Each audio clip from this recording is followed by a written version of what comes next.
Welcome back to Lewy Body and Mindful Caregiving. I'm Krystal Jakosky, and thanks for coming back. I hope that you're doing okay. And I'm wondering what self care you decided to do in between this episode and the last episode. I gave myself a little break. I decided that I could breathe. I did a puzzle and I spent a little bit of time with a friend just listening to music, some music that they had written and recorded. It was delightful, relaxing, and I was very grateful for it. So that was my self care. I hope that you can report on what your self care was as well, because it is so important. Today, I wanted to touch base just a little bit on my mom and the symptoms that she has so that you can know more of where I'm at and where she's at and what I'm going through. I know that the symptoms with Lewy body, the symptoms with dementia are so vastly different from patient to patient, from person to person. And that's one of the things that makes this disease so unbelievably frustrating because there's no, this is actually absolutely how it's going to go. You cannot plan for, well, when mom becomes incontinent, or when mom stops remembering who I am, or when mom can no longer read books, because it's entirely possible that my mom will be able to continue doing those things, or that your person or you may be able to continue doing those things long into the disease. So you're constantly learning, you're constantly shifting, you're constantly changing. My mom, when she first moved here, I mentioned that she was falling a lot. And I discovered through a bunch of research that it was one of the medications that she was on. And we got her off that medication and she stopped falling. But by then, she'd already had two closed head injuries, also known as concussions, and a broken tailbone. And she'd been struggling in less than a year. It had been a big deal. I had also noticed that she was shaking, but it was very minor, minimal, and I didn't worry about it too much. At the time, she was living in a 55 and older community. So there were a bunch of apartments and they had wonderful activities and possibilities. And my mom would go do those if somebody went with her or if somebody directly invited her. But of her own free volition, will, and choice, she really didn't really want to leave her room. She would go to the grocery store. She might run out to Walmart or to go shopping really quick, but they were very short trips. And I noticed that she was starting to the range of area that she was willing to go at the time. I thought it was just willing to go, was really shrinking. It was really pulling in. And whereas she used to be able to drive to Boulder for something, now she's like, no, I'll just do something closer. Or she used to be able to drive up to Longmont, which are places that are like 10 minutes away. They're not very far. Up in Longmont, she lived with me up there for quite some time. So she knows the town, but she would forget which side of town the grocery store was on, or Kohl's was on, or where was Walmart again? I know that it was up there somewhere. Target. I'm trying to find Target and I just kind of got lost. So I came home. These were little things and they wouldn't happen that often. So I didn't worry about them too much because I was like, well, it's just mom and she hasn't been out in a long time. So maybe it's just that she's forgotten because she hasn't been driving that. But then COVID happened and we moved mom we had just finished a 700 square foot little mother-in-law unit for her right here on my property. And it was when she moved in, I started noticing some of the other forgetfulness, or she would struggle to find a word here and there. I noticed that her shakiness was more pronounced as time continued on. It wasn't just the shakiness in her head or in her hands. It started with her hands and she would try to write her name and she really struggled with that. And then when she would try to do something on the computer, she would grab the mouse with her right hand because she's right-handed, and she would struggle so much that she would have to put her other hand, her left hand, on top of her right hand to try to steady that hand so that she could maneuver the mouse to where she wanted to click. And she would often miss the click because she was shaking so much. And then the shakiness moved up to her head. So she would be sitting there and she would be shaking with her hands. And then I'd notice just a passive shake in the head while she was watching TV. And one day I asked the doctor, it was early in COVID, we go and we have our mask on. And I said, should we worry about her shakiness? And the doctor said, no, that's probably just normal aging. It's a shake that just comes on normally. And so I wouldn't worry about that at all. I mean, you could go to a neurologist and get it checked out, but that's just probably a waste of money because I think this is normal aging. Okay. The doctor said so. So we didn't worry about it too much. But then a year later in June, she threw her back out. She had a herniated disc in her lower back. And this was rough because it meant that she was even more confined. We had off and on, she had had back pain, and I had taken her into a friend of ours who is a physical therapist. And mom trusted this physical therapist. So we would set an appointment. We would go in. She would do some stuff. She would stretch it out, massage it out, give mom some exercises, and then we would go home. And I would remind mom every day, have you done your exercises? And she would say, yes. She was annoyed that I would ask her. And eventually I would ask and she'd say, yes. And I said, well, which ones did you do?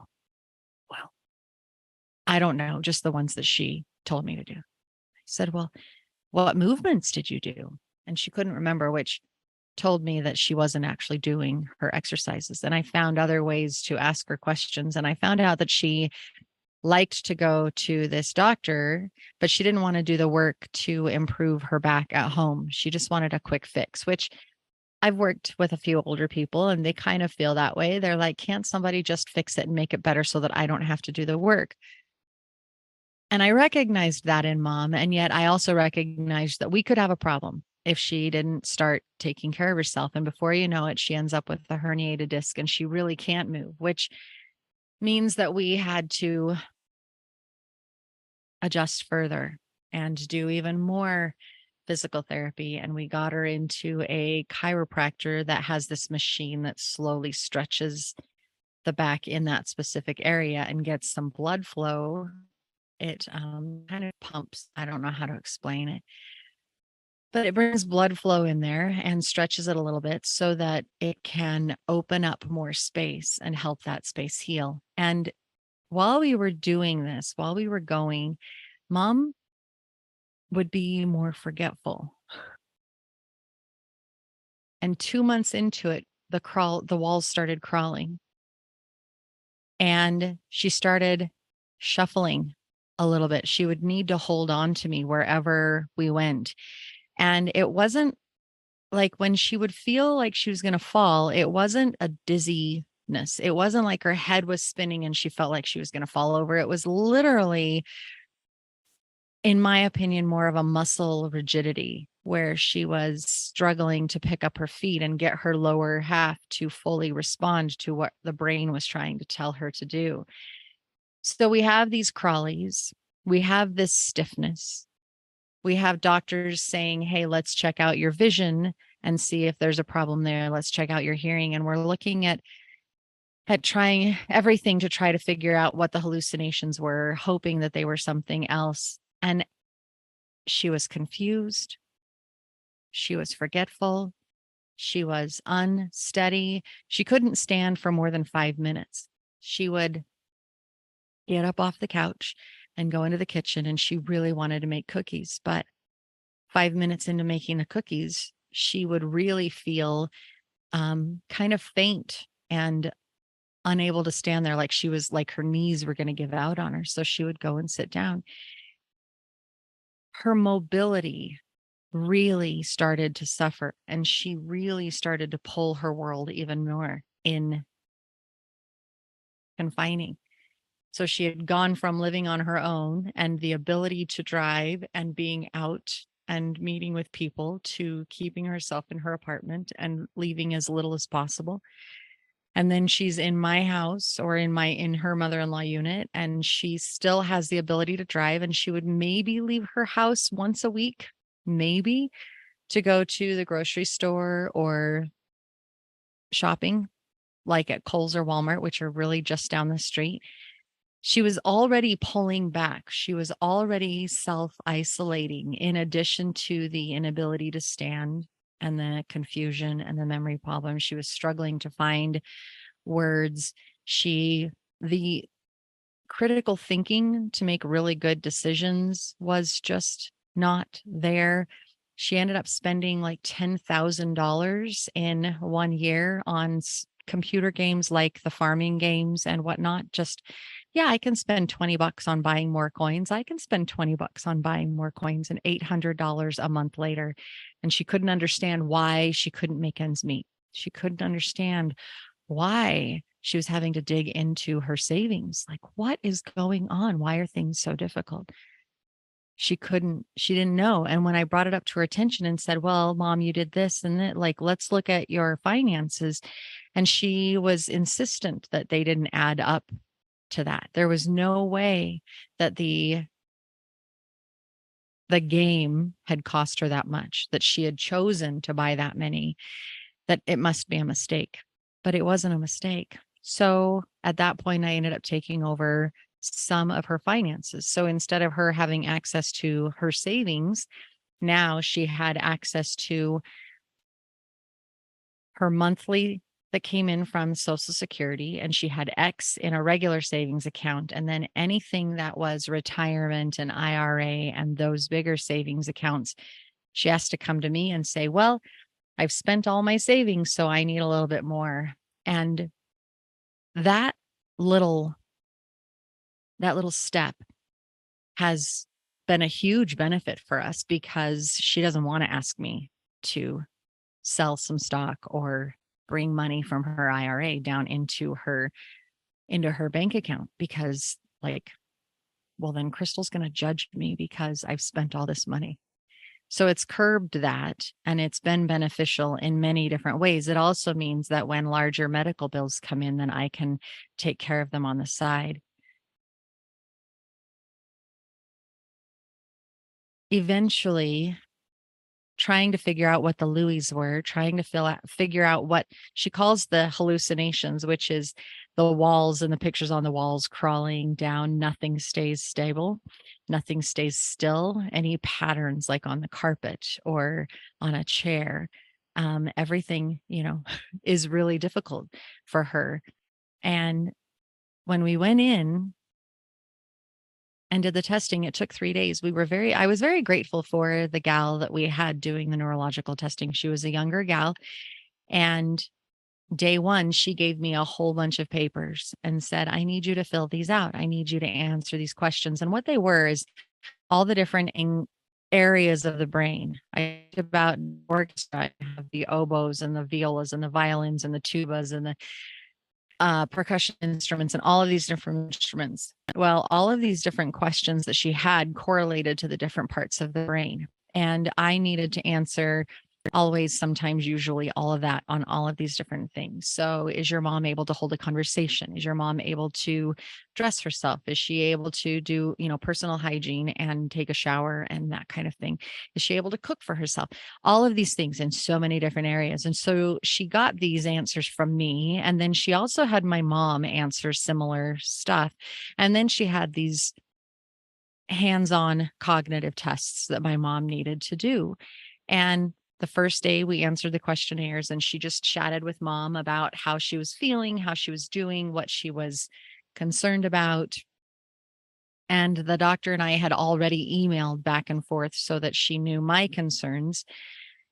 And that way I didn't have to verbalize the concerns in front of my mom, because I had noticed at this time that when I was anxious or stressed, my mom's anxiety level and stress level also increased. It showed me that if I was calm and relaxed, that my mom took her cues from me.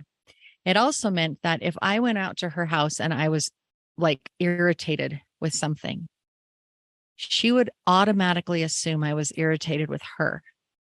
in this space, and she would go into a shell.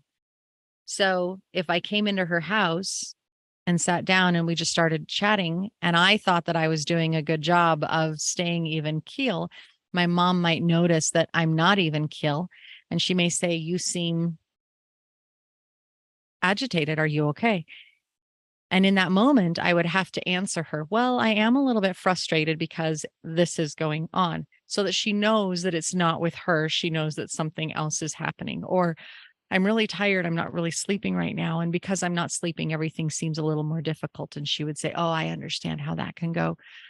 I really have had to learn how to watch and box my own emotion up so that if I am frustrated, I either don't go talk to her, which is not good because she is struggling through the actual effects of Lewy body and she needs me, or I have to put them in a little box while I'm talking to her and put them on a shelf so that I'm not adding to the insecurity and the anxiety and the upset that she is feeling. Now, anxiety is a huge part of Lewy body.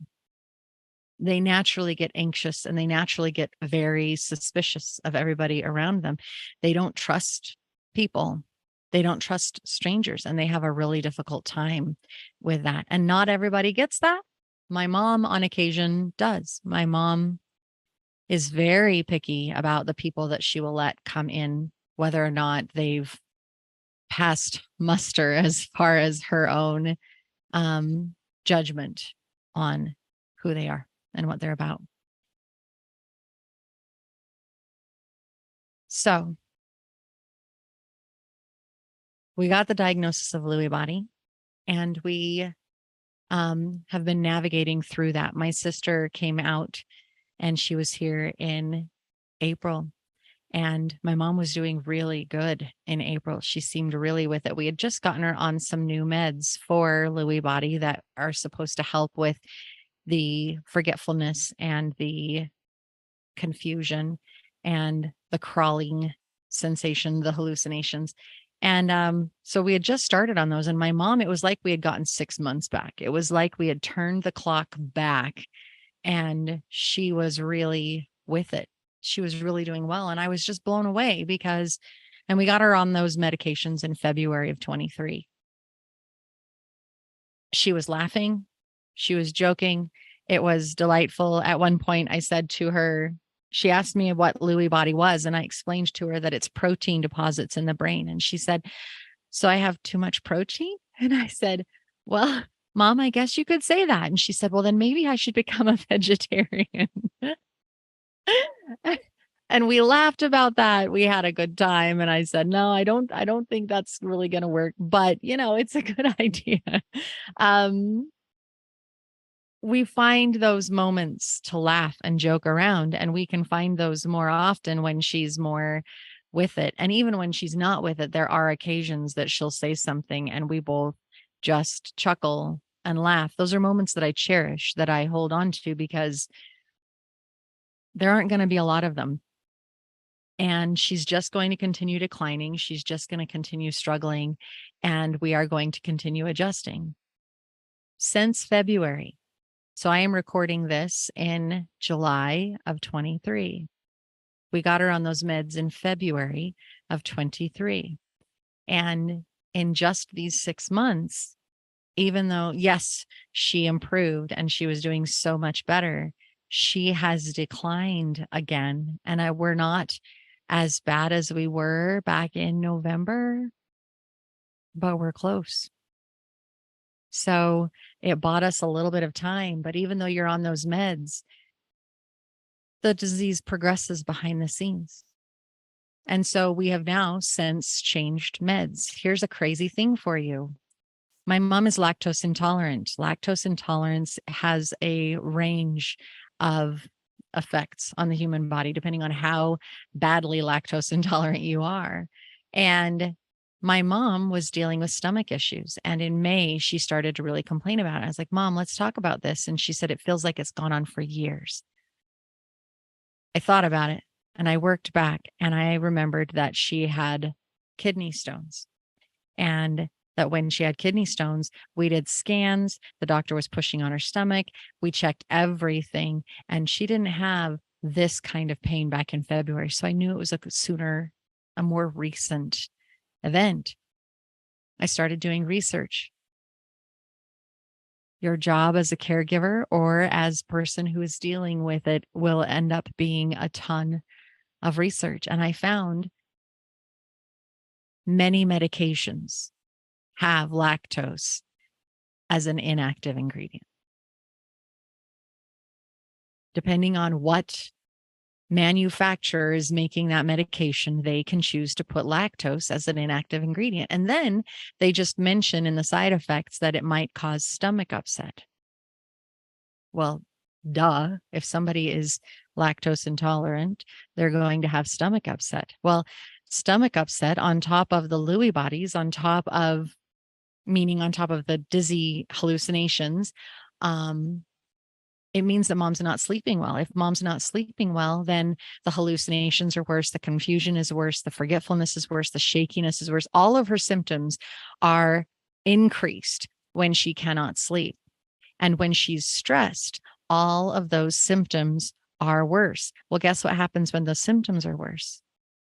She's anxious and she's emotional because she's scared, because she doesn't want to be so incapable of living life. She doesn't want to be stuck in miserable life, not being able to do what she wants to do, not being able to function. She doesn't like being so scared. And yet, that's the lot that she's been given. So I go to the doctor and I say, hey, doc, we need to fix this. And the doctor says, talk to the pharmacist. And the pharmacist says, we can't do anything. Talk to the doctor. Put her on a different med. There are only so many meds that you can put someone on for Lewy body dementia, for those specific hallucinations. And many of them have lactose in them. So what do? Go to the manufacturer. Right now, we have resorted to having her take a lactase pill with every one of the meds that has lactose in it. And that pill helps counteract some of it. And so instead of having the gassy, bloaty, distended, miserable feeling at a 7 out of 10, it's down to a 2 or 3. Well, that's manageable considering the benefit that the drug is giving her. There are always side effects, and you just don't know what those side effects are going to be. Another crazy thing, there is such thing as medication-induced diabetes. My mom has always been borderline diabetic, or at least for a very long time. And now she is full-blown diabetic, and we are having a hard time keeping her numbers down. And I just discovered that medication-induced diabetes is a thing, and that the one medication that is fixing most of my mom's symptoms, improving them all the most, is most likely the culprit causing the medication-induced diabetes. Well, do you go off of that med and fix the diabetes, but then you have to deal with the shakiness and the hallucinations and the confusion and the memory problems and the weakness? Or do you stay on that med and then start dealing with the diabetes? That is where we are at right now. My mom seems fairly stable at this moment. We're in the process of getting a different doctor, and I'll go into that with a different podcast. We want to find somebody that can help us, who can understand what my mom is going through and help be a guide instead of me having to dive quite so deep into every little symptom and every med and everything. I'm my mom's caregiver. That's what I do. That's who I am. That's what I'm going to continue doing. And yet it can be very exhausting and overwhelming doing that. As my mom is stable right now, I encourage all of my siblings, come see her. She can't travel by herself. She would not be able to handle that. So either I need to fly wherever or drive wherever so that she can see my siblings, or my siblings need to come here. The challenge with that is If she goes to my sibling's house, then she's out of her normal state. And if she's out of her normal comfort zone and her normal routine, then she declines a little bit. She's more confused because she doesn't have that routine, which means my siblings have to come here. It's a challenge. It's difficult when you have kids, when you have a job, when you have your own life and your loved one is in a different state and you are trying to get there and trying to support the caregiver. And there's not a lot you can do. And you know that you only have this finite amount of time, which is unknown. You may have 2 years, you may have 8 years, you may have 10 years. You don't know. You just know that this is a reminder that none of us get out of this alive and that you're losing a parent or a loved one. I'm grateful that she's generally stable right now. I'm grateful that I get to spend that time with her and we can laugh and joke and reminisce about old times. We can listen to music that she loved and cherished.